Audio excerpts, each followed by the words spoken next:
Live UNKNOT show, and there's a lot to talk about tonight. It's gonna be interesting. I'm actually gonna take our call-in down just because there's some things that are probably gonna be changing. And if you guys see the little unknot thing, I'm gonna hide that too. Andy and I have been talking, and I think we mentioned this last week. um, the call-in idea. It was something I was testing to see how well it did, and if it did, if we got anywhere with it. We did not get a whole lot. I just realized I'm not even monitoring from my from my phone on TikTok. So let me turn that on. I really wish TikTok was easier to deal with as far as And comments and you stuff. are there. Am I there? Yes, you are loud and clear. I just turned it down so the volume will not interfere with us as I'm I looking always, at you on yeah, the I phone. always have to. Yeah, Oh, cool. yeah, It actually looks okay tonight. it So does. say hello if you are watching us live.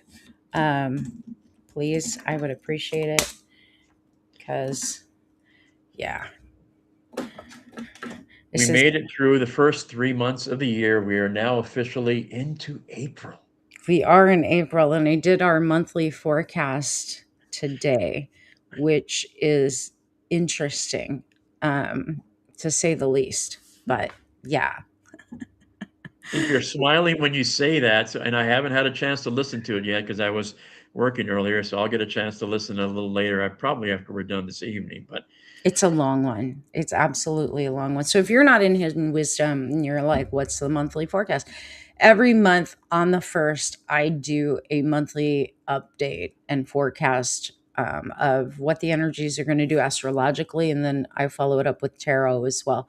So it's anywhere between an hour and 90 minutes long. Today, I tried to keep it as close to an hour as possible because I know how overwhelming some of the information can be. But April was in the yearly forecast the first like highlight month that we actually needed to be aware of, right? And how do I put this? Because I don't want to scare anyone, but I also don't want to sugarcoat stuff, right? I don't well, want. whenever you position it, I don't think you ever scare us. You're very cognizant of the way you position it so that you give us the information as objectively and let us decide what to do with it. So I don't think you need to be concerned about that. You're very good at that. Well, yeah. So April is here. Today is a full moon, a very powerful full moon. If you've been feeling off for the last few days, you're not alone. It The feels like last, forever.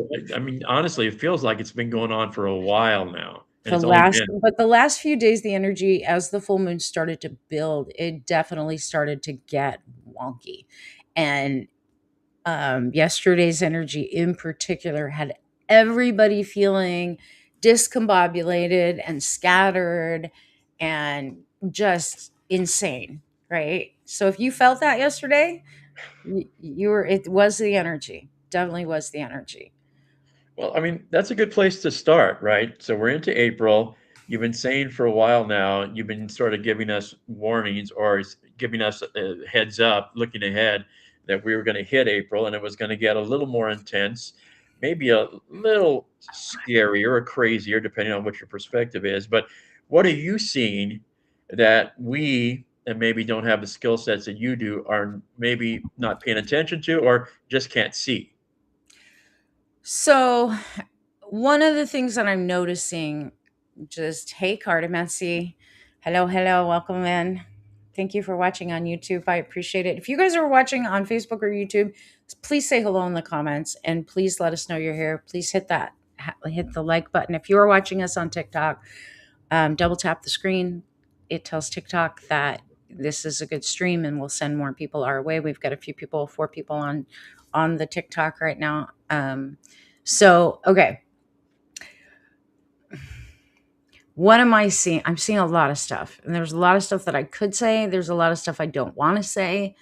Um, I can tell you, building up to today, the first, this full moon, things have gotten noisier energetically. I don't think that it's by any coincidence, let me just frame it that way, that three of the world leaders are doing press conferences today. But I also find it kind of humorous because what is April 1st? April Fool's Day, Yeah. right? So it is funny to me that Trump, of course, he's always got to be in the news and bombarding us constantly. But then there's two other leaders in other countries that are also doing sort of a State of the Union about the war and whatnot today. How do we gauge that energy that they're putting out? What sort of, because you're right, you've got these three world leaders, but it almost seems like a cartoon in what they're doing and how they're doing it. So And how do then we Iran's making freaking AI Lego videos. yeah. And he released a letter ahead of Hi, Trump's Kendra. speech tonight. So how do we factor that energy in, or do we acknowledge it? What do we do with it? Well, I think it depends on what country you're in. Here in the US, I typically don't believe what our leadership is telling us. They're telling us what they want us to believe. They're controlling the narrative. Now, I'm not saying that the European countries are not, but they're going to be less biased about America than we are. So that's how I would gauge it. Like, pay attention to where you're getting the information. What are they saying? But most importantly, right now, and this is where discernment comes in for the entire month, what are they not saying? This is really important with everything you're seeing in media right now. Read between the lines. And I don't mean be fearful. What are they not telling us that I should be afraid of? That is not what I am talking about. I'm talking about, why are they saying what they're saying? What is the reaction they're trying to get out of us? Why do they want that reaction? Like, that's the important part, right? That almost nobody pays attention to. There's always a reason they want us to be in fear. And in times of war, they want to validate the actions that they're taking, right? Right. So that's a big part of this. Um, Pay attention to what's not being said. But then with the cartoon characters, you can't take it seriously. I know that what is happening and what's playing out feels, looks, and seems very serious. And the outcomes that this war is creating and this dominance and control battle that they're all pulling is creating as higher prices for the worker, the average person. And there's no country that's escaping high gas prices right now. Even though we produce our own oil here in the US, our gas prices are out of control and they're taking full advantage. But we're also getting leaks as to, like, people in the administration that invested and profited off of things they knew were coming Yeah, ahead of time. ahead And of time. and the funny part, not the funny part, or the irony is that the Hegseth tried to invest ahead of the start, and he got shut down. His financial advisor, his trades did not go through. Yes. Yes. We're going to find more and more and more of that out. The big, like what I talked about months ago with April, the big transits occurring, and the one that's really going to affect every world leader is the Regulus alignments. And it starts on Easter and it goes all the way to the end of the month. There's some highlighted dates that I talked about in today's forecast for the month in Hidden Wisdom that are key dates to watch. And it's right around the middle of the month. I'm not going to tell you guys all of the stuff that I told them. They pay for that from me, and it takes a lot of research and, energy for me to do that stuff. But I will tell you plainly, on the level of just understanding what's happening, there's going to be a lot that needs to be released this month. You're going to be asked personally to let go of things that are not in alignment with where we're headed as a human being for humanity. The leaders in Regulus affects leaders. It's the star of royalty, it's the star of the king, right? So any leader that has been operating in ego, any leader who's been operating from that dominance and control model that is serving self and the 1%, they're going to be challenged and tested beyond belief. There's a lot of things by the end of the month that will not stand, right? I get that. Unfortunately, I think world economies fall in that boat, and a lot of people are afraid of that. Yeah. I get that part and the idea, and you and I have had brief conversations about this because I guess I'm trying to figure out. I think I'm beginning to let things go, but overthinker that I am, I'm trying to figure out how I'm doing that so I can continue to do that. Or is it just Mhm. a process that it begins to happen naturally? How does that work? Because I do feel lighter. I feel like that I'm making some progress and I'm moving forward, but Well, did give I me just something specific that you're trying to let go of that you're struggling with, because you know me, I do much better in specificity than I do in generality and vagueness. I think I'm when it comes to my issues with time, and I've always had time constraints and time wasting. I don't have those boundaries anymore. There seems to be my schedule, although I'm sticking to it. I am not so adamant about I'm here at this time, and then I go on to my next task. It's flowing, whereas before it seemed like I was hopping from one you know behavior or one issue to another. Now it seems to flow naturally. I'm calmer about it, and I'm not watching the clock like I used to. Okay. And So what's your I'm question just about letting go? What are you yeah. having? Where is that a problem in letting go? I don't get it. Well, I don't no, I don't think it's a problem. I'm just trying to figure out how did I get to that point so I can continue to stay there and continue to go with the flow. I don't want to fall back is what I'm Well, a concerned lot about. of it, had to do with beliefs you had about time Right.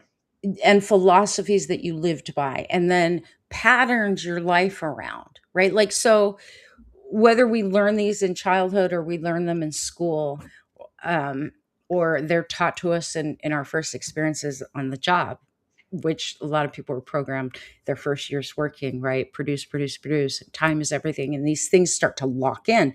Then you hear like the validation of that belief. Time is money. Don't be a time waster. Like all these things then validate that that belief's really important. It has a lot of value. And so anytime that becomes not just a belief, it becomes a value, it becomes something that you live by, and then you get triggered by, you get offended by. Get rid of that belief, get rid of that philosophy, understand where it came from and how it's not working for you anymore. And now you don't react to it and you won't fall back into it.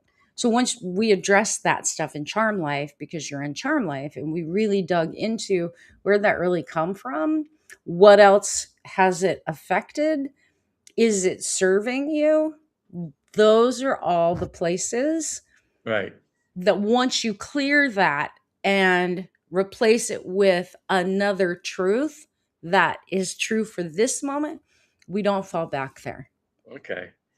And Yeah. that that honestly was the major question that you posed. It seems like a simple question, but when you stop and think about it and journal and write it down, how did all of those behaviors serve me?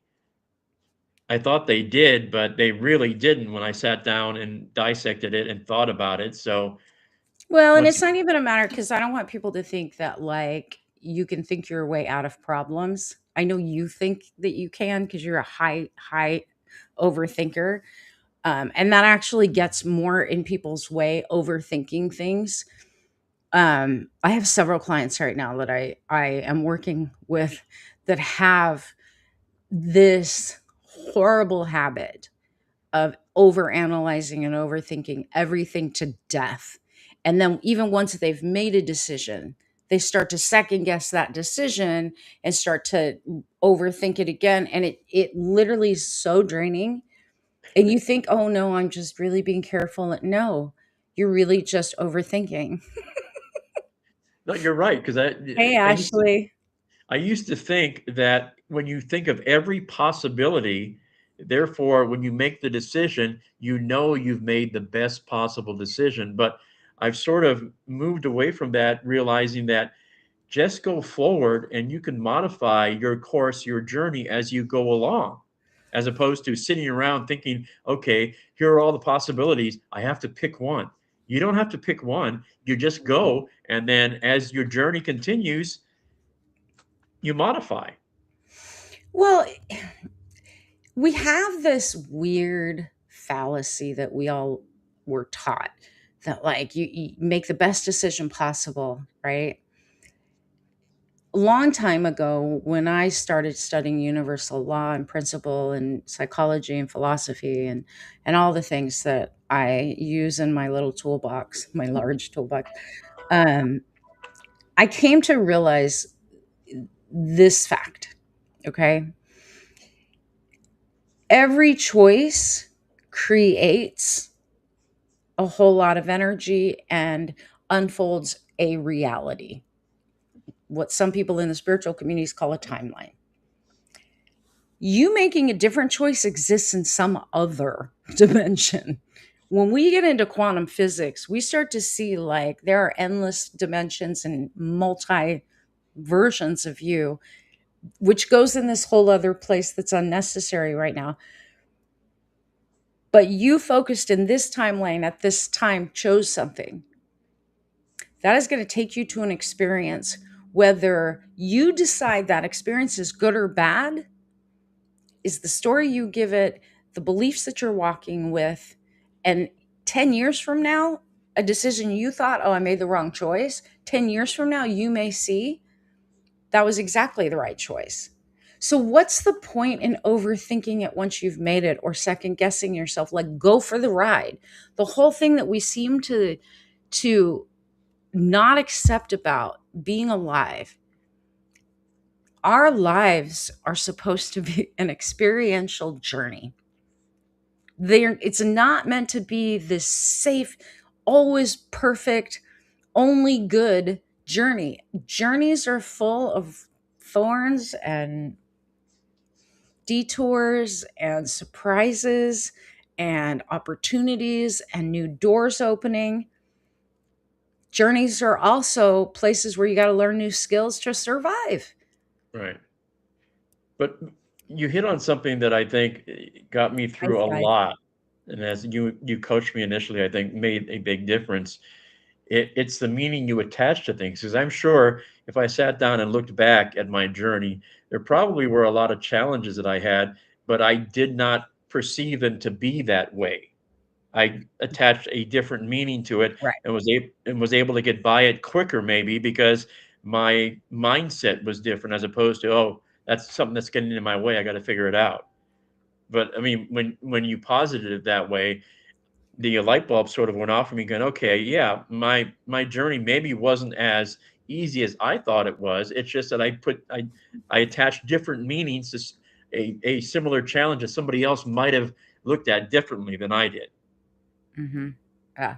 I mean, seriously, that's the funny thing too. I made a video this week about judgment, because we've been talking about that a lot in Charm Life and even I think in Hidden Wisdom, but mainly in Charm Life. And everyone gets so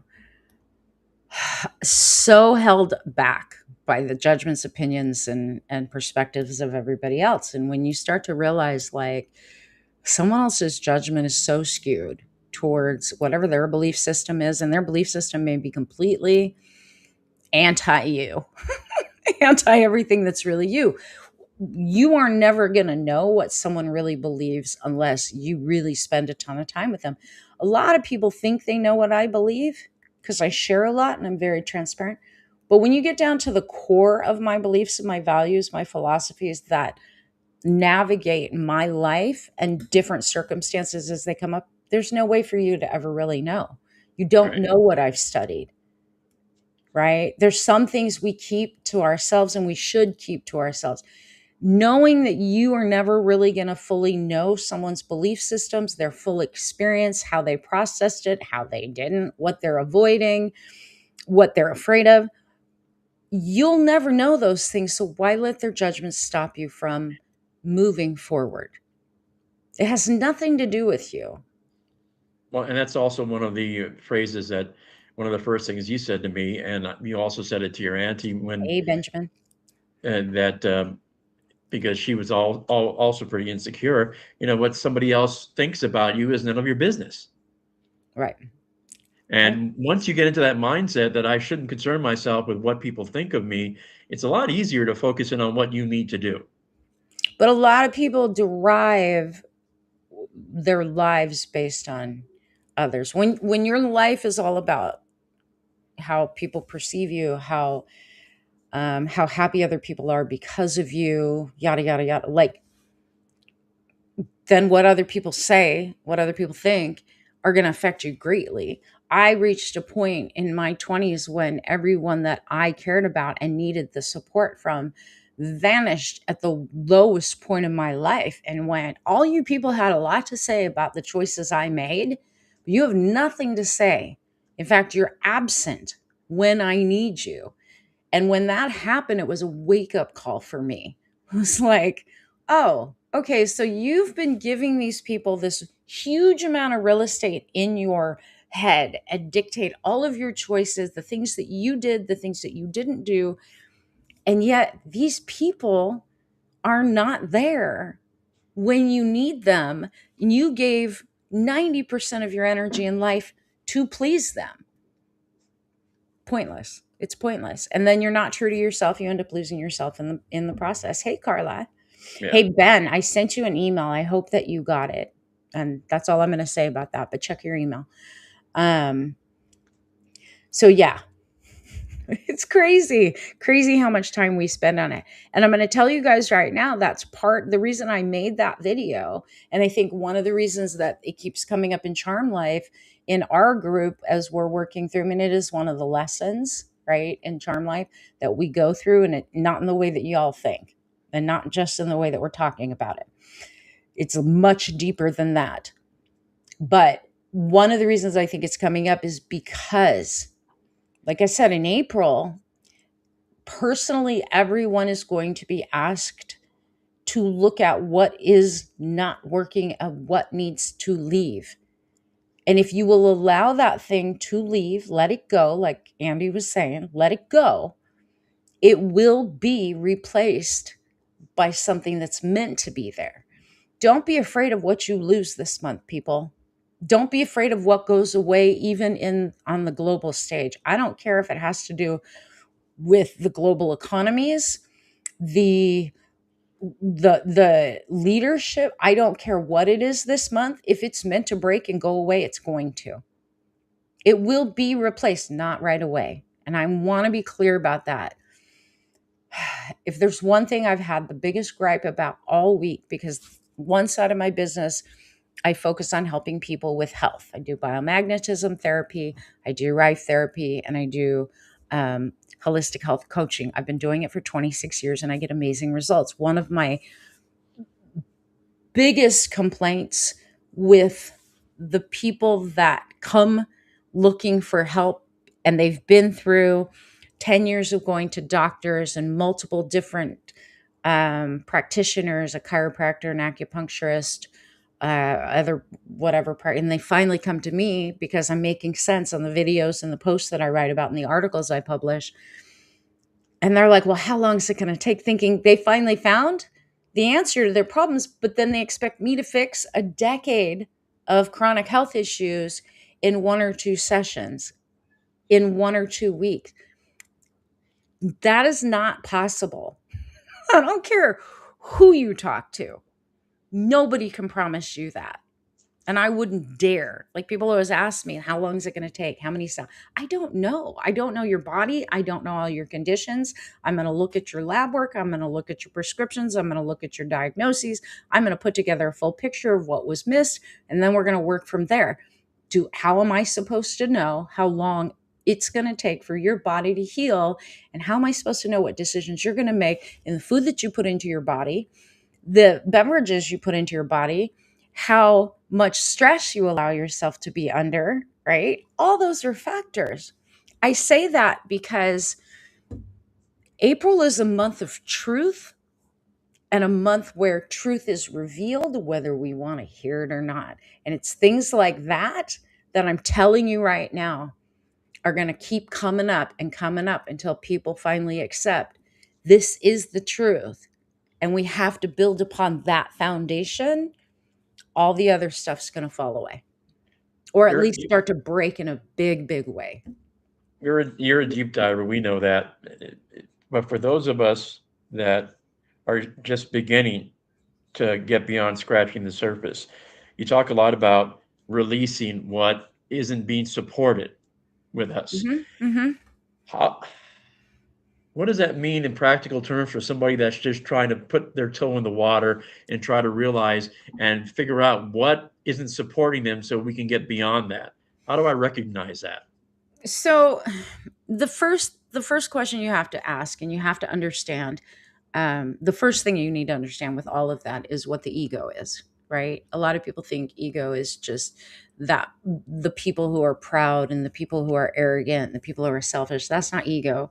Ego is the veil. It's that veil that separates us from what's on the other side, us from infinite wisdom and knowledge. Ego operates in our lives. The easiest way to recognize where ego is operating in our lives is where we're afraid, is where we get triggered, is where we get inflexible, right? When you understand that and you come to this place of, why am I holding on to something? The answer is usually going to be in the ego. It's because of something you're afraid of losing. It's because of something you're afraid is going to happen, like maybe more responsibility. Like a lot of people will push and push to be successful and never really reach it, right? They just keep getting these obstacles in place. And a lot of that has to do with things that are running in the background, and their egos in control of whatever decisions they're making, actions they're taking, things that they're not taking, actions they're not taking. All ego. So when I talk about, get ready to release some things, the first thing you have to ask yourself is, am I doing this, or is this in my life because of my ego? Because my ego thinks it makes me safe. My ego thinks it's protecting me. Because the ego isn't bad, and I'm not telling you to destroy it. It's impossible. There for a reason. But do you know why you chose a relationship? Do you know why you've kept that relationship? Do you know why you have certain things like Andy had over time, right? Do you know where that came from? Understanding those mechanisms is going to help you understand what needs to go. And I am telling you, this month, it's all about anything tied to the ego that serves only you, or serves your fears, or um, serves your bank account and only your bank account. That is going to be, it's going to be taken away. It's going to fall. Does that make sense? Did I answer that? Yeah, it does. And the High idea level. of the idea of whether it serves me or supports me, or is it something I'm afraid of, um, that makes sense. Well, and The the thing about the avoidance. April, the ego comes up around April on a personal level, is because we're in April releasing the version of ourselves that we built around survival, right? And then most people don't realize that a lot of their identity is built up in and around survival, and not like in the way that most people understand survival, in the way of survival mode, survival defense, things that keep you safe. And anyone who has a predisposition for feeling safe and fighting change and having everything be certain, they're the ones that are going to get hit the hardest this month. You've got to be flexible this month. What needs to leave is going to leave, whether you let it go with peace or you get drug along with it. That is just the way that goes, right? Makes sense. And the attachment and survival mode, and once again, my own personal, uh, from my own personal experience, attaching that term to the way I was living for so long began the process of growth. Yeah. Because if you don't, and you say this in our Charm Life and even in the Hidden Wisdom monthly sessions, if you until you name it, you can't deal with it. Until you attach a meaning to whatever it Well, is you have to that you're dealing identify with. it. Yeah. Yeah, the first step of growth, first step of growth to change anything. And people ask me this all the time. Well, how do you grow? First step, become aware of what really is happening. become aware of what the problem really is, not the problem you think you have. Because most people think, like, a lot of people will come to me and they're like, I need to work on whatever it's going to take to make money. And they think, I need more money to be happy. I need more money to have freedom. I need more money for la la la la la. That's not normally what the problem is. That is the symptom of a much deeper issue. And so that's where I always go deeper, because wherever your desires are that you keep looping and you're not hitting it to where you feel satisfied, content, you can move on now, whatever's going on under the surface there, the deeper layers, that's what we need to address. And that's what I'm saying. In a lot of ways, this month, naturally, the things that have been getting in the way because you're holding on to them way too tight and they're not meant to be in your life anymore, they are not serving you, they're actually working against you. Those things will start to break away. And then a lot of people are going to try like crazy to hold on to it because a lot of people don't like change. Given the macro, we look at what's going on in the outside world. Might there be a tendency right now for people to hold on to everything that they have for dear life because of the uncertainty that exists outside their sphere of influence? Is that a major problem or challenge right now? Only for some people. So there's an interesting uh shift that I see. Like on one side, you have people that are like terrified of what's coming, right? Everybody's reading the signs, the gas rise, the supply chain issues are happening, blah, blah, blah. And people are like, oh my God, what's next? Right. And they're pinned to their phones and they're listening to everybody's point of view of what they think is going to happen and blah, blah, blah. None of us have a crystal ball. Even me having very, very strong clairvoyance, clairaudience gifts, I cannot tell you where this is going next. I can't. I've tried. And Spirit, for the most part, has said you guys are meant to ride through this in the most aware way. When you need to know, you will know. You can predict, generally speaking, where things are going. But I'm going to tell you this much.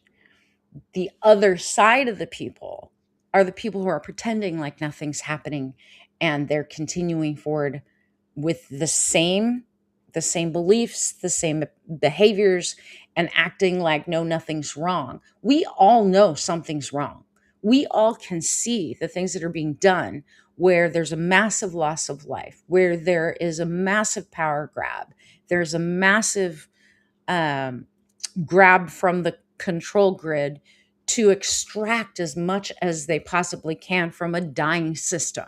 This current system that we're all living under, whether that's the money system or the kind of fake democracy that we've been told we have, that's all falling apart. And they're trying to extract every last bit before the system changes because they know it's coming, right?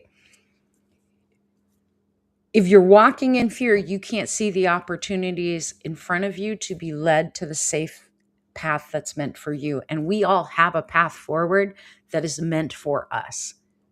Not everyone gets to experience ease through this process. A lot of people are going to experience discomfort, but through that discomfort, you will grow, right? I've said this so many times and they're bringing it up again. So I'm just going to share it again. When I went through the initial shock of being diagnosed with stage 4 lymphoma in 2024, and I sat in my hospital room, and then I sat in this room in a hospital bed that we bought for me to live out here while I was going through treatment. I asked Spirit at the time, why? Why am I going through this? Like, what did I do wrong? Right? I'm surrounded by the everything is great people. What do you mean? Um, Anywho, so what came out of that question was Spirit showing me a lot of past vision. I wrote about in my book, in my memoir, of what this time that we were going to go through. I had a vision back in my 20s, at 25 years old. Literally, they showed me there's going to be a time where there's great darkness and it eats everything in its path. Andy, you've read my book multiple times. Yes. Does that vision kind of hold true to what's happening right now? Yes. The way that, like, I explained the vision I had. Uh-huh. And Yep. there's no, I mean, I'm 59 right now. I had that vision a long damn time ago. When you were, well, 30, when, 33 years ago. yeah, when you were 26, wasn't that right? When you were 25. 26, 25, yeah. Yeah. Yeah. 25 or 26. In any case, it's been over 30 years. And I can remember that vision because it replayed over and over and over again consecutively for a month. Oh, people who think everything's great, you're surrounded by them. Yeah. I see it every day here too in my town. In any case, in that vision, there was a wall of darkness that came and just ate everything in its path. And right up until like 50 feet from where there was no more darkness and everything would disappear if you didn't get into the light, that's when everyone started to panic. So, cartomancy, there are going to be a lot of those people who are not, they're going to run for cover and to save themselves at the very last second. In the meanwhile, there's people like you, there's people like me, there's people like Andy that are meant to help assist people into getting into the light. What does that mean? That means you're in alignment with who you really are, not who you were told you were. You're in alignment with what love is, and you act from that place, not selfishness, not greed. You're not living full on in ego. We're all going to have our ego programs, but I mean, selfishness and profit first and extraction model. That's not going to survive this. And in reality, what I think is happening this month is the reckoning of that wall of darkness, because we've been living through all of these decisions, from the world leaders, from the people who control world economies, gas, food, medicine, right? And every one of their decisions is for themselves, not for us. And that's shifting. That is changing. But as it dies out and as they lose more and more control, they're gonna fight. And that's what we're seeing now on the battlefield. Yeah. And we've, just sort of tangentially touched upon this time and time again. None of these authoritarian types go quietly into the night. So as we go No. forward, yeah, as we go Yes, forward, Lily, and it was the vision that I was pushing people over the counters. Like there was those turnstiles that everyone yeah, had to click in, click in, click in. But at the very end, when the wall came right up against it, they're like, just throw. They don't have to be counted. Just get them into the light. just You throw know, them. Yep. yeah. So that was that vision. And it's been 30 something years, and I still, when I think about it, and when they bring the pictures back, it's like it just happened yesterday. No, I mean, that one locked in hard. And that's when they told me what I would be doing during this time. And I didn't fully understand it. Right. It's funny you should mention that specific chapter in your book because I mentioned to you last week that for some reason I have gone back and for the sixth time started listening to your audiobook again. And I think that chapter right there may have been the reason because of where we are right now. Because I listened to that chapter, not yesterday, I think earlier in the week, like Monday morning on the way to work. The Well, here's the whole, part, like, I hope you remember, and any of you who read my book or bought the audiobook, I hope you guys remember this part. What comes after that, after the wall of darkness hits the wall of light? Do you guys remember what that looked like? Do you remember what that was like? Because that's the promise.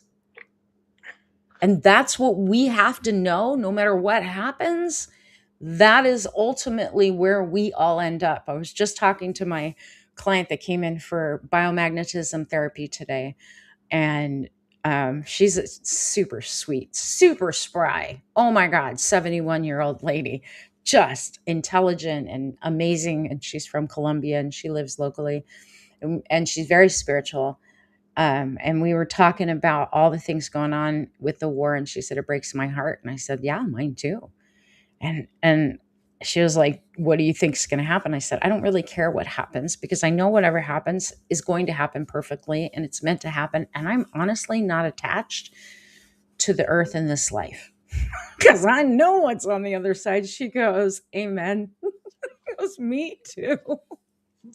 The only reason, like, I think I have no problem staying is because A, I know I can be of service and help. B, I have kids and a grandkid.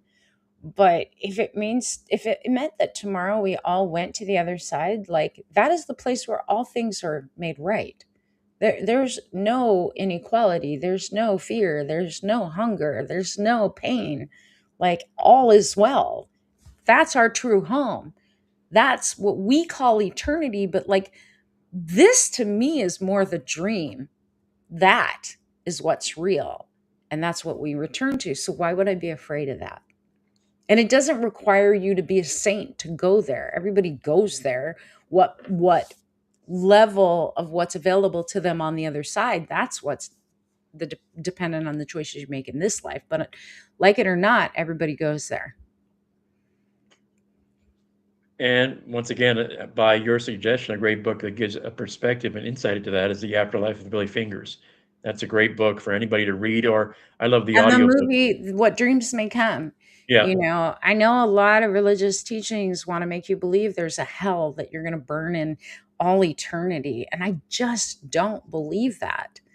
I, I know that you can be stuck in a place that resembles hell, because even then it's still based on your belief system, right? So if you believe you have to pay for something and it's going to take you longer to actually get to the lessons that are meant for you in the afterlife, that is going on this whole other track. But, and I could talk about that forever.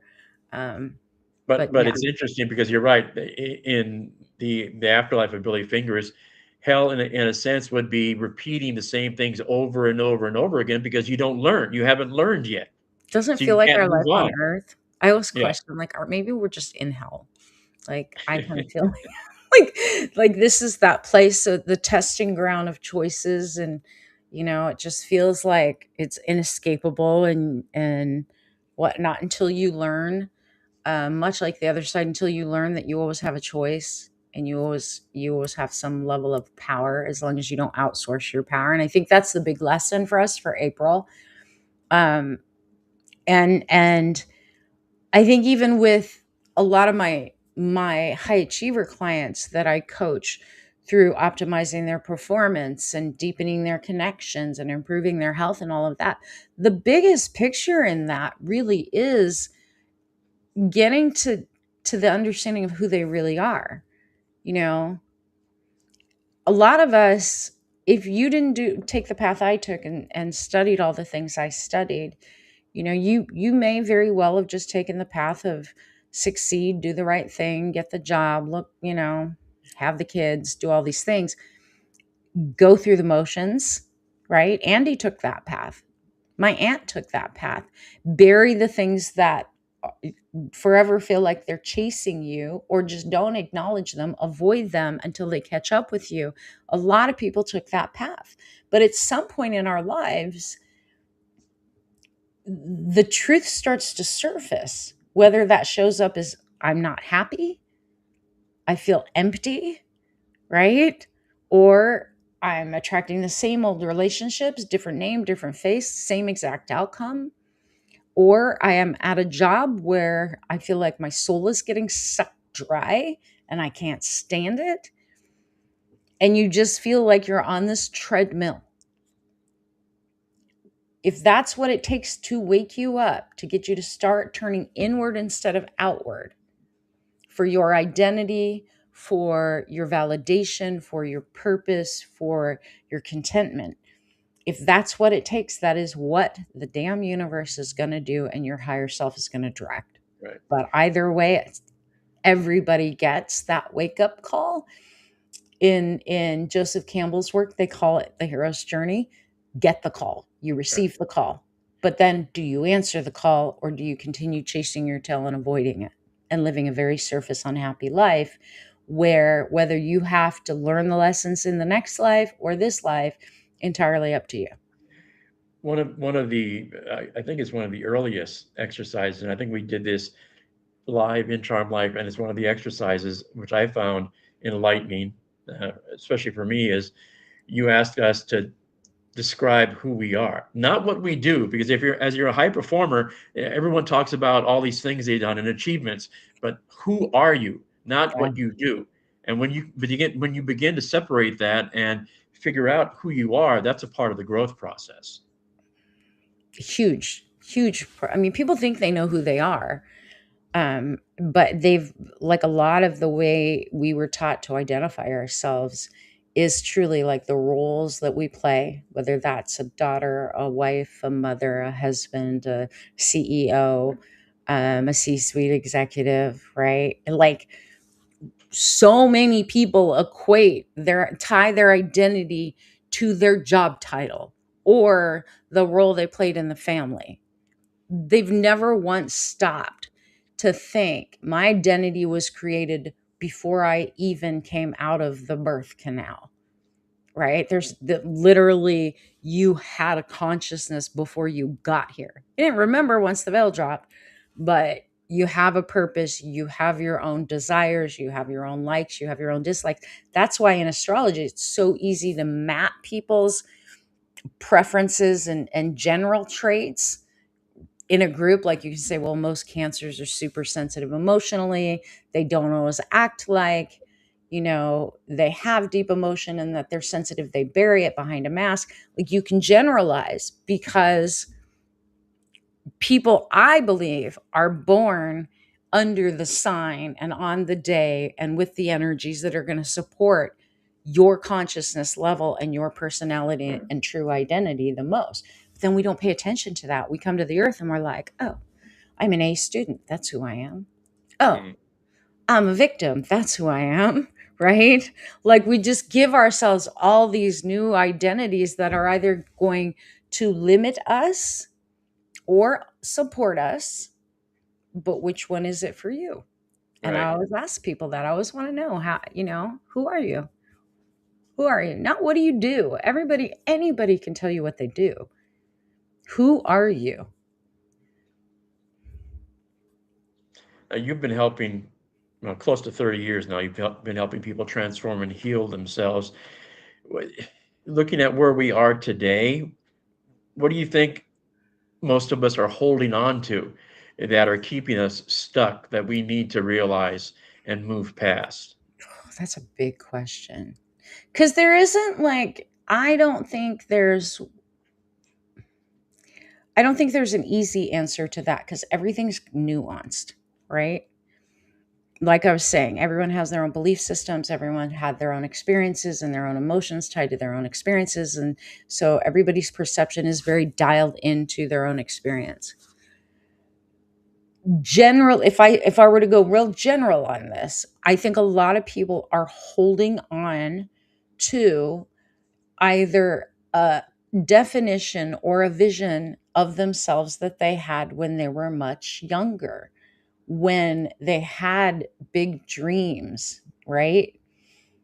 They, how do I put this? We hold on to what we think gives us the look and perception of strength to others. And that is the biggest block for almost everybody. Like, when you stop giving a damn and you don't need to impress anybody, and you just are out loud who you are, not afraid to express it, not afraid to live it, not afraid to talk about it, there is a freedom there that exists that allows you to be more creative, that allows you to experiment more, experience more, love deeper, connect deeper. Everything, which I think is a big problem right now that we are experiencing, is the consequences of living very shallow, superficial lives that were driven by a model meant to make you produce and create output. Right. And I don't think most people are aware of that. True. I mean, personal experience, I wasn't really aware of it. And a great example of that and where I was, or not necessarily how I perceived myself to be, but how my family did when I went home to visit. This may have been maybe 10, 11 years ago. And I was hanging out with my cousins, and they were asking me what I was doing, and I explained my role in the media and all the stuff that I was doing for my profession. And to a person, everybody looked at me going, no, you're not a member of the media, because as a little kid, you sat in the corner and never said two words to anybody. That was their snapshot of me. And they still, even 40 years later, that's who they thought Andrew was. So when they saw me now and I said, this is what I do for a living, I'm a member of the media. I do a 3-hour talk show 5 days a week. And they go, what? How's that Mm. possible? You never said a word when you were a kid. Which is why I think it's really important to get out of your comfort zone and go challenge yourself to be around people who are not part of your inner circle. Like, you get a bigger, broader view of who you are when you put yourself in uncomfortable situations that challenge you, and you have to show up differently.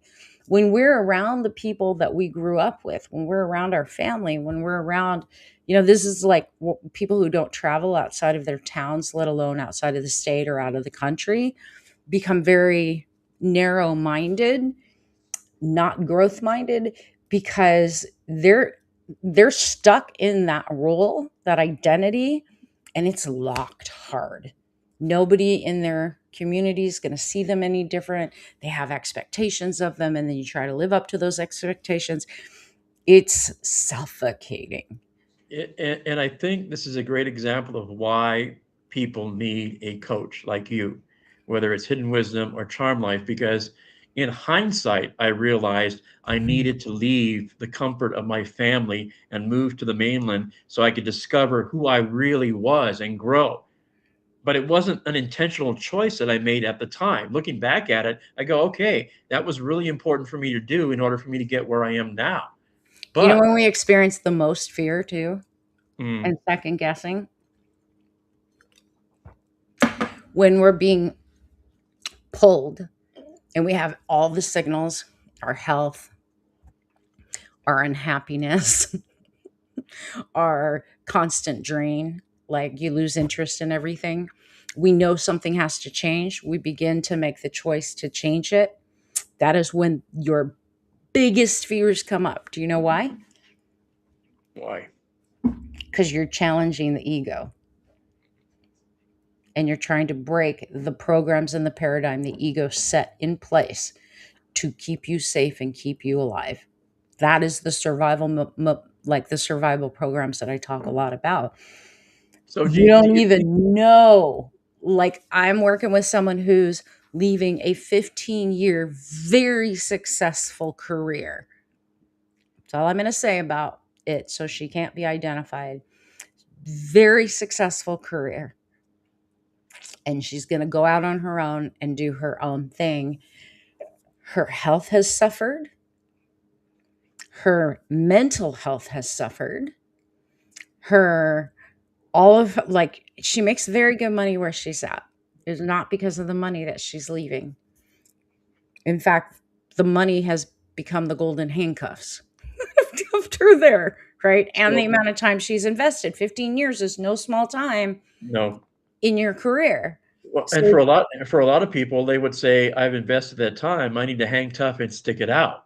oh, yes. And that's what the ego feeds you when you make the choice. So she made the choice that she is going to leave because it's literally killing her on every level. She can't handle it anymore. And everyone else around her, as the brave ones, have left. The scared ones that don't like change are staying. And you can, like, one of the things she said to me is, I feel like I'm leaving my comrades behind. What? We're on the battlefield fighting every day together through this mess. And I feel like I'm abandoning them. I'm like, but they could leave too. Well, they could, but no, no, no, no. Your ego all of a sudden throws you all these, like, you're not being loyal. You don't want to leave behind the people you care about. And this happens within families too, why some people can't succeed beyond their family, and what level of success their family has is because they feel like they're leaving them behind, right? Um, So Literally everything like that came up.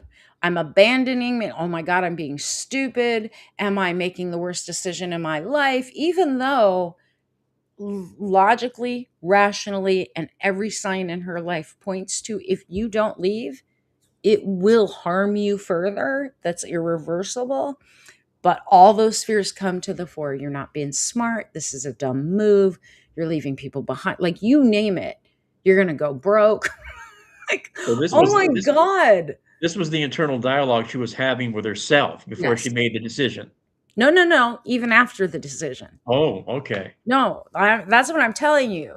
Even after you make a choice, that is when your ego comes back in and starts to still fight for survival. No, no, you can reverse course.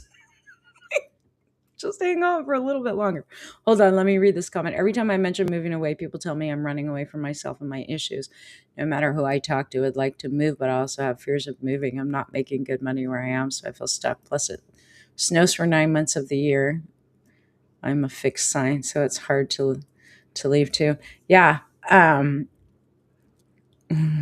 Mancy's saying I did that. I closed my entire business.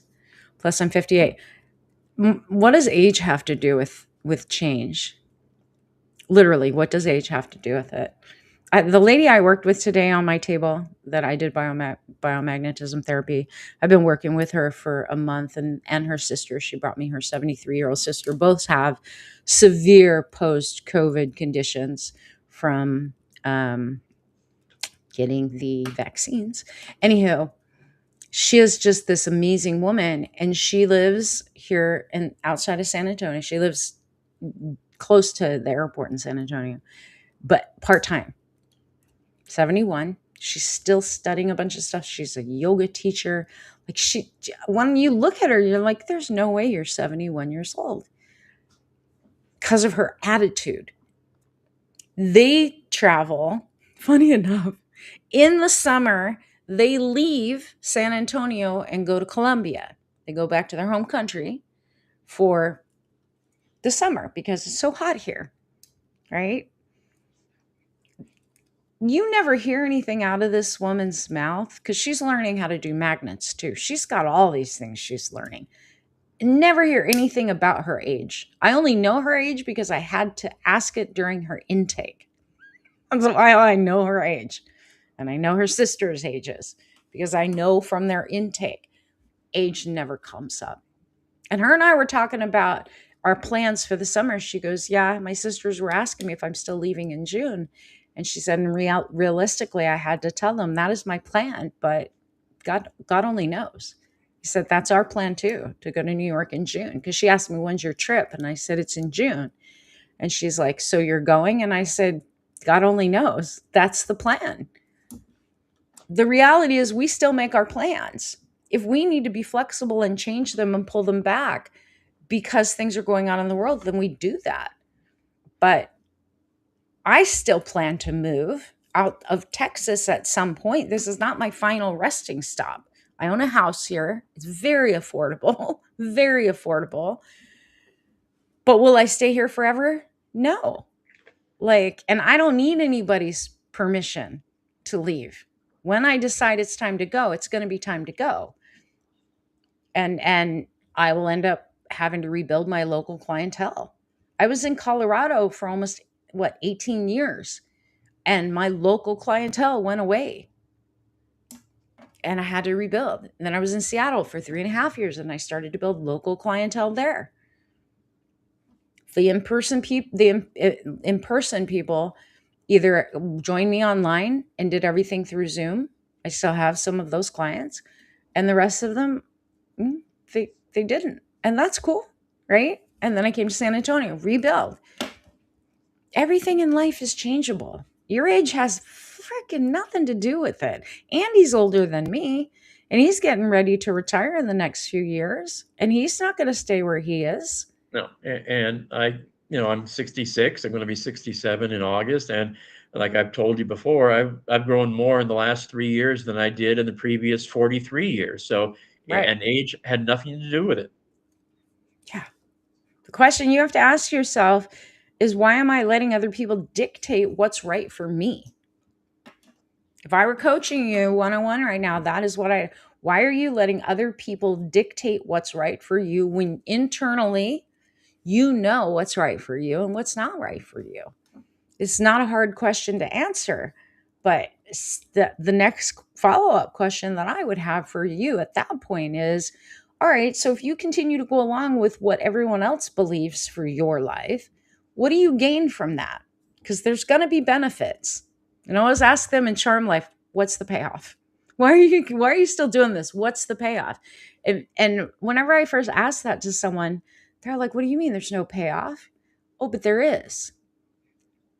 Just off the top of my head, I can only guess, Margarita, that one of the payoffs is you get to keep those people happy.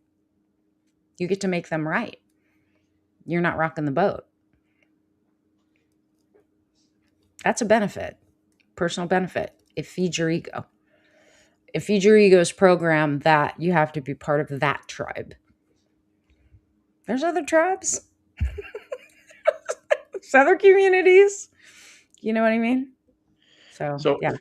so for someone that is watching and or listening to you tonight, and they're thinking about shifting, how do they know where the first move should be? Whether it's say hidden wisdom or charm life or some other It mode of really being. depends on like, go to my website, first of all, click on the work with me, and three options come up right away: private, charm life, hidden wisdom. Those are the three ways you can work with me right now.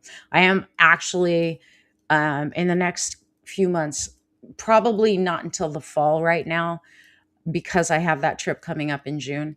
I'm going to be starting a whole new coaching program that's 3 levels deep, deep work for high achievers and high performers. If you don't want to wait for that, come work with me one on one. The stuff that I do is phenomenal, especially if you're someone who is very serious about getting to the next level and you've been trying for a long time, but you feel like something's in the way. Private work. Hidden wisdom is for people who are really into learning and growing spiritually on top of personal development. Like, we cover a lot in there. And that's a monthly membership, and $40 a month. You get a coach with me once a month. You get your monthly forecast, and then you have all the material that's already there. And we are doing more in the monthly coaching where there's more teaching. It's kind of like a monthly masterclass. That's what everyone voted for last month. And that's the direction we're going to go, because everyone's like, no, I like this. I like the structure. I know a lot of frameworks. I know a lot of um, ways to get people through in a structured way. If you're looking to really transform your life and work deeply through becoming a conscious creator and having the ability to stand in your power regardless of circumstances, being able to ride through difficult times and create the bullshit that goes on this planet, and live within universal laws in alignment, heal your traumas, get rid of your fears, identify what blocks you. That would be Charm Life. That's a 1 year immersive program, and you can check that out. And then the only other way to work with me is health, right? Which, again, I get very good results with people. And that's on the main tab of my website. So go check out what's best for you. What about how hard it would be to leave adult kids? They may still need, especially 29-year-old daughter, my 41-year-old daughter. So here's what's interesting about that, Muse. Um, I had to leave my oldest when I left Seattle back in 2020, and and my granddaughter. Like, I left them. I could not handle Seattle anymore. I did not want. We were going to buy a house there. That whole thing fell apart, which was classic because I didn't want to do it, but she wanted us to stay, and we had to make a decision for us. Right? She now lives here. She had to make a decision too. And while they don't love Texas, they're thriving here. She finally found her purpose in life. She's making custom dance competition costume. She's amazing at it. She just moved into a new office this past weekend. My granddaughter has thrived as a ballerina. She's going to American Ballet Theater. She got accepted for their summer intensive. She had to audition for it. Like, they're thriving. They don't like the heat. They don't like the Texas traffic that we're going through, because every freeway in San Antonio is under construction right now. And eventually they will move away. My 24-year-old, I thought she still needed me. She's not gonna like. She left last year. So do what's right for you. Your kids may think they need you. And my daughter was like, oh, yeah, I can't if you leave. And I'm like, I can't stay. It did not ever feel right. And initially, I moved to Seattle and sold my place in Colorado that I built, custom designed and built, left there because they were in Seattle. And I tried my damnedest. And every time I've ever lived in the Northwest, it was the hardest times I had to go through. And it didn't disappoint. I went through some really shitty things up in Washington again. So I left and I came here and I bought a house, and then they moved here a few years ago, and they'll leave too. But I cannot base my life upon them. I have my own path. You have your own path, Muse. So that's all I'm saying. Things are up in the air in the world, for sure. But there's one thing I'm going to tell all of you. If you're like, pay attention this month, for sure, for sure. If you're meant to leave, doors where you are will begin to close this month. It will feel like there's no choice but to leave in the month of April. That is how powerful this energy is. It's going to push you into what's meant to be, not what you're holding on to, right? How did I decide on Texas? I had clients here, actually. I didn't think about Texas. I was looking everywhere but Texas. And one of my clients that has been my client since the early 2000s is like, come check out San Antonio. And I was thinking like, um, trailer parks and stuff. Like, I had no idea. I never spent any time in Texas. And I got here and I was like, holy shit, it's really nice. And I like the sun and I like the heat after being waterlogged in Washington for 3.5 years. And it reminded me a lot of Orange County, California, where I was raised in the 70s and 80s. It was up and coming. I mean, the amount of growth this area has experienced in the 5.5 years I've been here is crazy. Crazy how fast it's come up. Our little town has like 5 new shopping centers. We're getting a brand new mall. We're getting all of the like crazy, crazy franchise restaurants. They're still building. Like, You're getting the we're getting a Sprouts. Sprouts, the biggest one in the San Antonio area. We're getting a 20,000 square foot Sprouts, which is just great. And it's going to be, 5 minutes from my house. But it wasn't like that when we first moved here. So my daughter and I came, and I decided if I liked it, I would look for a house, and I shopped online. We got on the plane and we look out, and I had a picture on Facebook about this, like in June of 2020. Look out the window and there's this round, um like reflection or whatever. It looked like a rainbow, and the shadow of the plane in the cloud in this looking bullseye looking rainbow thing. I took a picture. I was like, and immediately I heard in my head, you're right on target. It's where you're supposed to be. Then we landed, and I was like, well, if I can find a house with a yard, with a space in my price range, and in a nice area, I'll buy a house. And 4 days later, I bought a house. And a month later, we were here.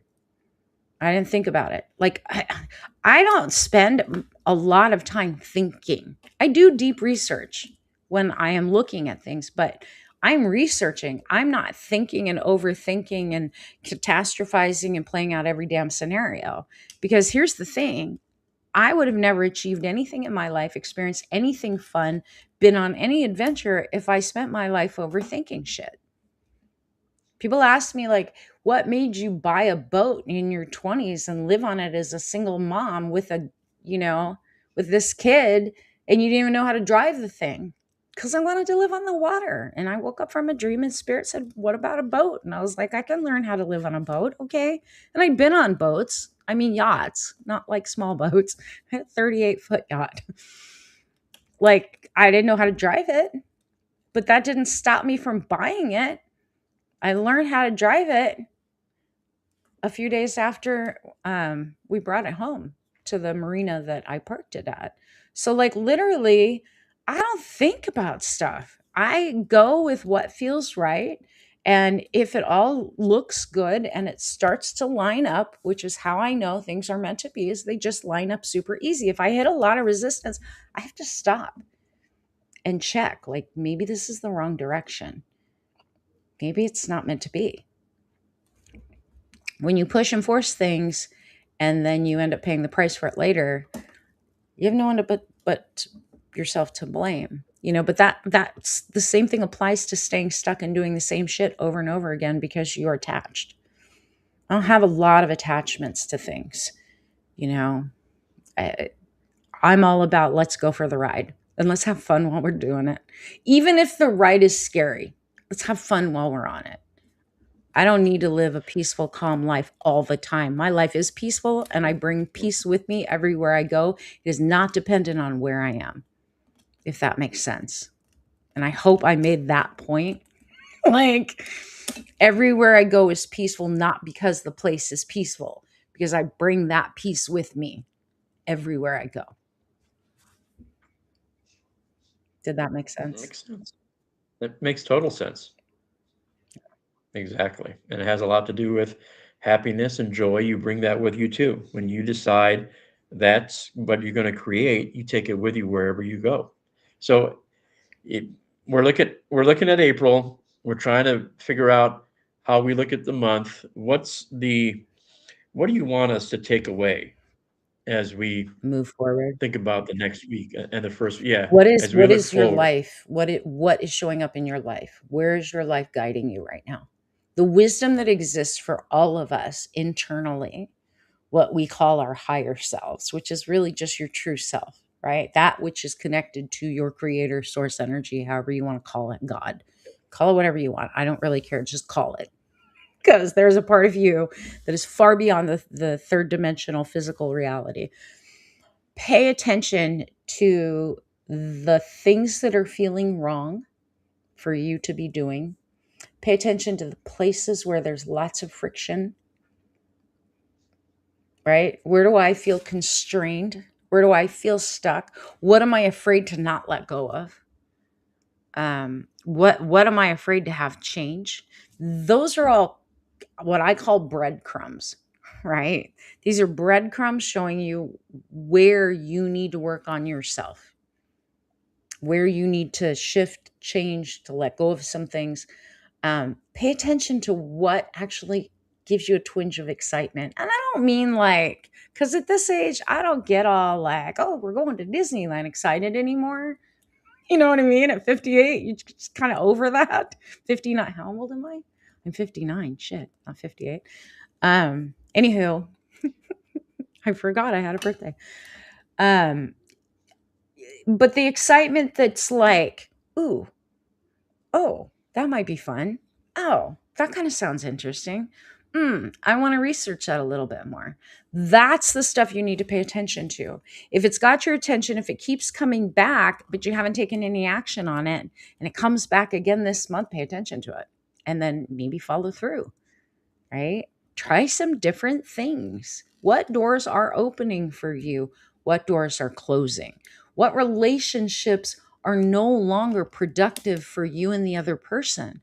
What relationships want to be nurtured and grown on a whole other level? Those are the things we all need to be paying attention to. The other thing I would say is pay attention to what sparks your fear and where you get hung up. Trump's making me feel stuck. I'm worried about oil prices and the state of the world. And I completely understand that, Pat. I do. But here's the thing, the state of the world and the choices that Trump and every other leader makes this month is going to look, and I'm going to just cut through the shit. It's going to be scary looking. You hear what I said? Scary looking. I did not say catastrophic. I did not say end of the world. I said it's going to be scary looking.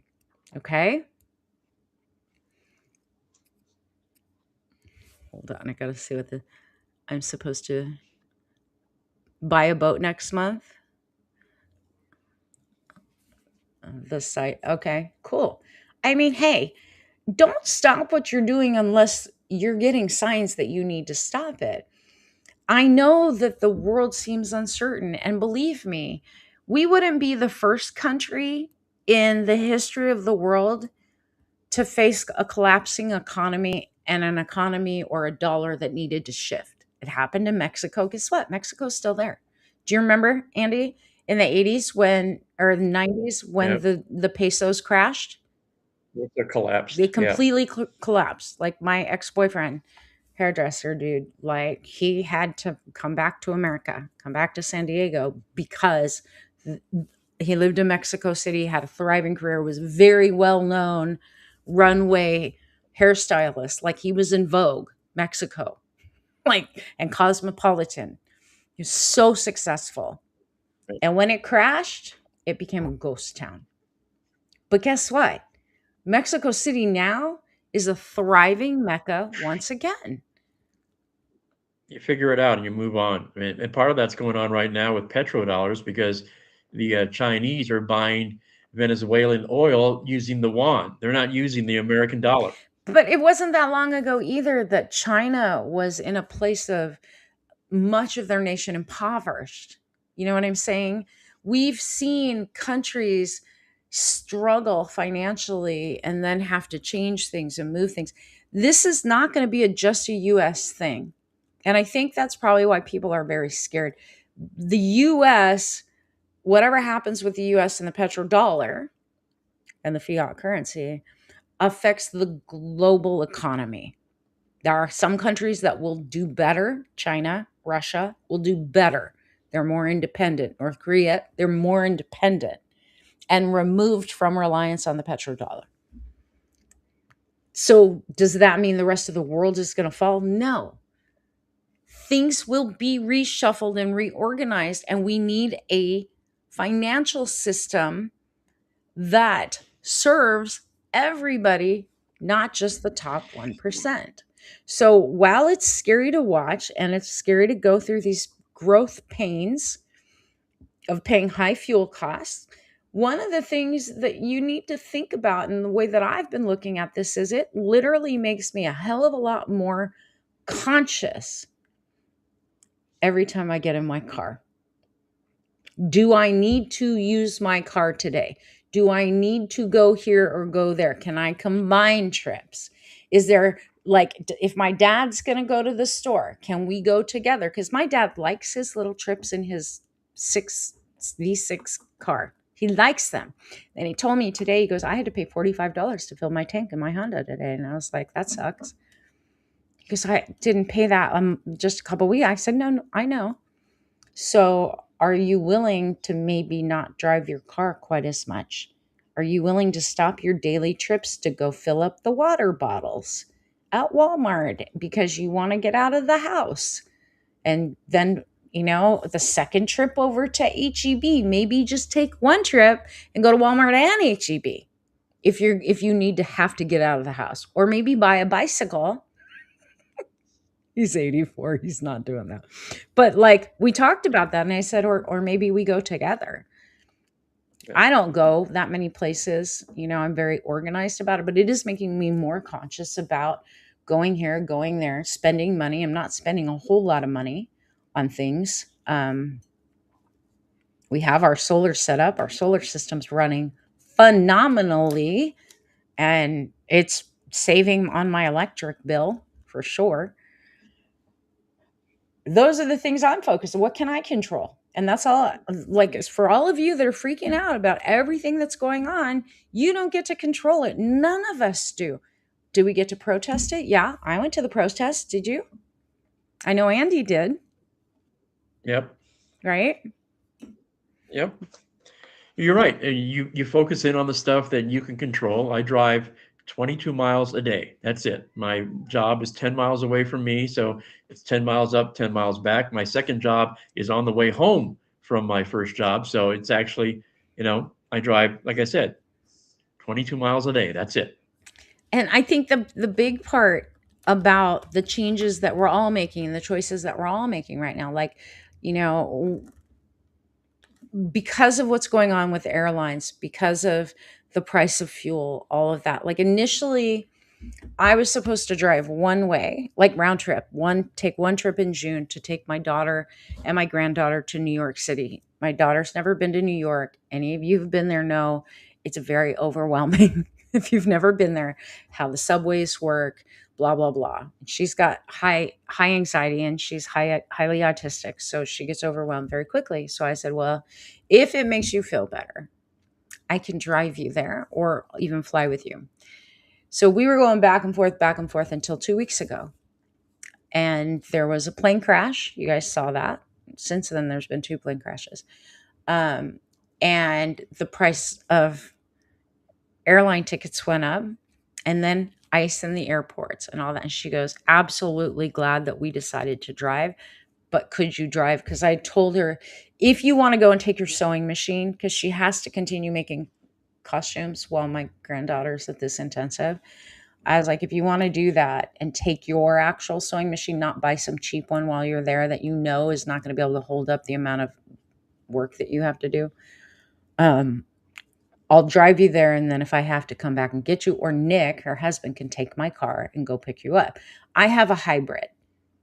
So that's why my car is involved, is because I own my car outright. I have no more payments. So it doesn't matter how many miles they lease theirs. Um, and I don't have that many miles on my car because I don't drive that much. And because it's a hybrid, I get a shit ton of miles per gallon. So I was like, we'll take my car. And then after all of that stuff unwound, she's like, is that going to be okay? And I'm like, yeah, because if you calculate the cost of airfare for 4 round trip tickets, we're saving a shit ton of money. Now in the middle of I'm summer. losing days in work for sure, but my priority, my value in my life, where I walk my talk, is family is very important to me. My children, my father are very important to me, and they always come first. So it has to come before business. It has to come before those other things. Plus it's summer. Things are a little slower in the summer anyways. Does that mean 100% we're going to go? Not if there's all kinds of craziness. Nobody's going to end up going to that New York intensive. But for now, we're planning on it because nothing's happened to say don't go. You still have to make You plans. still have to make plans and follow through on those plans. You know what I mean? Yeah.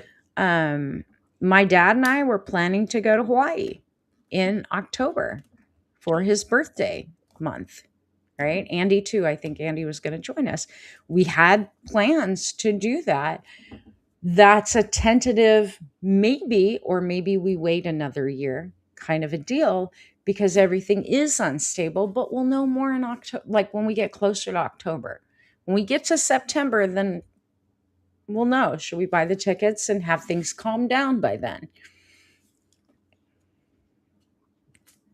That's how I'm gauging things. Am I afraid? I'm unhappy about the decisions that these very selfish, narcissistic, greedy, dominant 1% and our politicians are making globally. Globally. I'm very sad about what they're doing, the loss of life, the loss of nature, the loss of resources. I'm very sad, but it isn't the only time in history that we've taken it this far. Other civilizations have collapsed before. Do I think civilization's going to collapse? My hope is no. Nobody wants to see that. I don't think so. I think we've got some things coming that it will not fully collapse. Are some things in the ease of what we're used to going to collapse? Absolutely. Guaranteed. Guaranteed. It's been predicted for a very long time, and all the planets, the way they're lined up, say in order for us to shift to where we are actually living in harmony with the earth, with the new energy that we've all been, that are spiritual, have all been expecting, we have to watch things fall. And none of us want that, because as much as we say we want what's new and we want the Aquarian age and we want love, peace, and blah, blah, blah, we also want our Amazon, don't we? We also want the ease of use to stream, don't we? Nobody wants to give up anything in order to have that world. And the universe and the earth are bound and determined to make that happen. So, like it or not, that's just the way it's going to go. And so we ride through it, not with fear. We were built for this. There's no mistake that we are alive at this time, the like most powerful time in the last probably 500 years on this planet right now. And we're here for it. We're driving to New Orleans on the 24th. Gas for my Jeep's going to be much higher than we originally planned, but it's not stopping us. What needs to collapse will, but not everything. I have no fear of what's to come, literally none. And that is how you live life. Like, isn't that the point that we're all here for? Live life. Live it. Not work until you're dead. Not struggle to survive. Live it. Experience it. Enjoy it. Enjoy it. Yeah. Grow through it. All those things. All those things. Absolutely. Yeah. Yeah. I hope that helps you guys. Anything else? You guys got anything else? I think that's enough to get us through the week. Yeah, so I'm going to share something with you guys. I said it at the beginning, but we didn't have that many people on. I'm like, I've been talking a lot about, I've been repositioning, rebranding, coming back, trying to get everything rebuilt. Now that my brain is operating again, now that my body is cooperating, I say that, and then I got two big floaters in my eyes over the weekend in my eye, which has been a pain to try and deal with. But thanks to my Rife, they're fading so that I can see better. But in my right eye, literally have two floaters that is obstructing my vision. It's the weirdest thing. It's a good sign. It means my body is actually repairing the nerve damage that was done from my chemo. But in the vein of rebuilding, redoing things, like UNKNOT, this live stream show came about because I was coming back in, and I used to have a podcast, and I used to do lives multiple times a week. And then on TikTok, when TikTok was still generous with views, I was going live multiple times a week. I'm on once a week on TikTok, once a week right now, live everywhere. We initially I created this show to be a live call-in show to be able to help people.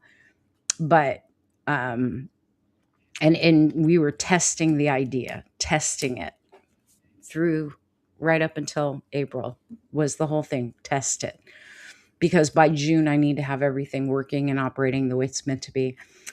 I can already tell you one of the things that's going away in April for me is this show called UNKNOT. I'm not going to leave and not be live streaming. Andy will still be a producer, but we will not do the format of a call-in show. The topics that I'm going to cover are going to be changing. Potentially. We'll see. The name of the show is going to change to reflect what I'm stepping into in this next iteration of my life and my business. And I'll know more. I have a meeting tomorrow with someone that Andy hooked me up with that I've spoken to before, who's very well known in the broadcasting industry, to get some her professional opinion of what direction I could potentially go. But so I don't know whether we'll be here next week. That's why I'm telling you guys this. I don't know if we're going to do this show on Wednesday. We may come live. It just won't be called UNKNOT. Does that make sense? Yeah. And it's part of the growth process. You are correct. It's exactly what it is. I test everything. Yeah. Before I turned this into an actual podcast, I wanted to see if the concept held. It did not hold. And again, I'm not attached to things. We test. If it works, it works great. We continue it. If it doesn't work, then we shift. It's time to shift something with this, because I am used to having on podcasts and live streams hundreds of people, not under 20 people. Like, it's just bizarre to me because I've been doing this for so long. Now, I did take off almost 2 years, which kind of killed my audience and views on a lot of in a lot of ways. I'm rebuilding all of that too, because these platforms love consistency. But I had cancer, so it was what it was, right? And I'm rebuilding it, and the platforms keep changing. So I assure you, we will be back. I don't know if it'll be Wednesday. We'll see. I'm going to tell you guys all right now, this month and your plans and the energy you have and the capacity you hold has to determine what you engage in and what you commit to and what you fulfill. And then all month, it's going to be like this little roller coaster. One day you're like, I'm in. The next day you're like, holy cow, I'm tapped out. Like, I can't. And that is just going to be how April is. Remember, I told you January is going to be a shit show. And then I told you in the yearly, and April's going to be like blow the socks off and the doors off kind of month. Here is April. We just started. Today's the 1st. No matter what you do or where you go, I'll always be here. I love you, Miss Ashley. So get ready, Yep. strap in, and do not white knuckle it through this. Just go with the ride, as crazy as it's going to be. And it is going to be absolutely insane this month on like January. Just go for the ride, but be conscious about it and pay attention to what's showing up for you, because that matters more, I think, than the global stage. Everything is a reflection of what begins inside of each one of us individually, expressed outwardly, collectively. So it's really important you pay attention to what's going on for you. One of the most important things that you have taught me in the last 3 years, and I was able to put meaning to it through some of the readings you recommended I do, was that growth is a three-step process. You test, you learn, you pivot. Always. And April, I guess we're going to put that to the test. Absolutely. I mean, and it isn't, I think April's a sifting point for a lot of us. Like, we literally are being forced to see what is no longer working. We are entering, whether people like it or not, a new age. It's called the Age of Aquarius. Everybody wanted it. Let's get to the Age of Aquarius. Remember the song? The dawning of the Age of Aquarius, all about freedom and love and blah, blah, blah, blah, blah, blah, blah. Fifth dimension, that was in the 60s. Right, Yeah. right. And here we are at the very beginning of it. We're not even well into it, just the beginning of it. And people are losing it because, like, oh my God, we're going to war. Yeah, but how many people are actually waking up to why we're going to war? See, people knew Vietnam that there's some funky stuff up, but they didn't have the internet where things were hitting like up to the minute updates. They can't hide stuff from us. That is why there's so many of us that are like, we don't agree with what you're doing, we don't support it, and we're not going to fund it. So here we are. It's going to be fun. Thanks, Miss Sky. This guy's saying, I second what Ashley says. I'm here for the long haul. I will always be here for everybody. It's just, how we show up and the way we're going to do it. I really want to help as many people as possible. So if this format, if this day, if this time, if this name of the show, if the audience that we've been focusing on is not, and the topics aren't hitting, then pivot. I know on TikTok, I'm known for certain things. I know on Facebook, even, because I have not been consistent over there, when all the stuff went down with Meta and then I got sick and they changed all their stuff and it became more pay to play, I really got kind of pissy about it with the privacy issues and stopped posting over there. And I am posting over there. I'm not spending a ton of time over there, but I am still present over there. So we'll just see how everything goes. Miss Valerie, what's up? Hello, hello. So we'll see. We'll I might be back Wednesday, but I'm not going to commit to anything today. I will put it in my story. If we do come back Wednesday, and it is going to be dependent on both myself and Andy, like whether or not we've got the energy and are feeling it. And then it's determined by the meeting I have tomorrow and how much I can get done. My schedule is filling very quickly. If you need my help, whether it be for health or a private one-on-one, or you want to check out Charm Life, get on my schedule. Like, get on it now, because my schedule is filling. For health, like, those appointments are starting to stretch out. Like, you can't have one for a couple of weeks because my schedule is filling. But and I do have a little bit of a waiting list starting on that. But while I'm available, y'all need to get in. If you want immediate help and immediate engagement and a community, get into Hidden Wisdom. It's $40 a month. It is a no-brainer. Like, no-brainer at all to get in there and be part of that community, get coaching with me, learn from me. Um, And there's so much archival material for you to go through. so much. Yes. Stuff. Yeah. Yeah. There's so And many, so I much. say this to everybody that asks, and even people that don't ask, you'll never go wrong investing in yourself. And that's what you do with Hidden Wisdom and Charm Life. You're investing in yourself, and you will never regret it. Yeah. So the real work we do, the deep work as a group, happens in Charm Life. People always ask me, what's the difference? Charm Life, we do the work, the framework, the structure that I've created that got me through my life from survival into thriving and beyond. That is the work we do in Charm Life. Hidden Wisdom is just this vast portal and library of things that I've taught, things that I continue to teach. And then again, you have access to me monthly in our live Zoom coaching. So it's private. Everything's recorded. So if you can't attend live, you can still learn from the material that happens. And yeah, so go check it out. Go check it out. I'll be back. Just don't know when. I hope you guys have a good full moon. It's going to be hard to sleep tonight for those of you who are sensitive, just so you know. Like, the energy's just primed. Don't judge it. And right now, I'm going to tell you all right now, there's something we were talking about in Charm Life last week, and it applies to everyone right now for the month of April. Judge less, accept more. Do not judge what goes on as good or bad. Don't judge it. Just accept it as it's meant to happen, and roll through it and become flexible. Anywhere you're finding yourself inflexible and rigid, that is a point of growth for you and bringing attention to something you need to change. When is the next live on Hidden Wisdom? So I did the monthly forecast today, Valerie.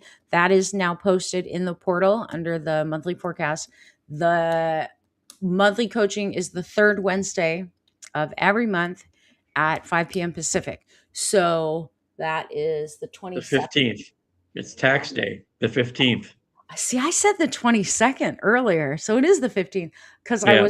my light is blocking. Yeah, I because said it's the 22nd, the the third first, the Wednesday. 8th, the 15th. The Okay, so third it's the Wednesday. 15th this month. Oops. So I have to let everybody know. For some reason, I looked at the calendar and I saw the 22nd. So we have actually 1, 2, 3, 4.5 weeks in this month. Holy shit. No, it's 1, 2, 3. Yeah, it's 4 weeks. 4 weeks and 2 days in this month. 4 weeks and 2 days. So yeah, the 15th.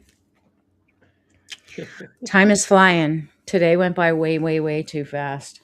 And pace yourselves, because this ride's a doozy, and you got to be able to breathe through it. So yeah, Deep breaths. That'd be good. deep breaths. Thank you, Mr. Andy, for being here. I appreciate you. Always a pleasure. I always enjoy your company, and I See always you learn. tomorrow, Miss Lillian. Can't wait to see you. You missed it. Um, You're coaching soccer. That's amazing. Well, the replay's already up, so it's in the portal. That's the whole monthly forecast. Like literally, you can go watch it. And there's good things. I mean, honestly, like there are some supporting factors. If you're an air sign this month, you might enjoy this energy. But if you don't like being pushed and pushed into change, a lot of people are not going to like this energy. I thrive in this stuff. I like change. I like it. So let's go. It's time. Anyways, all right, you guys have a great night.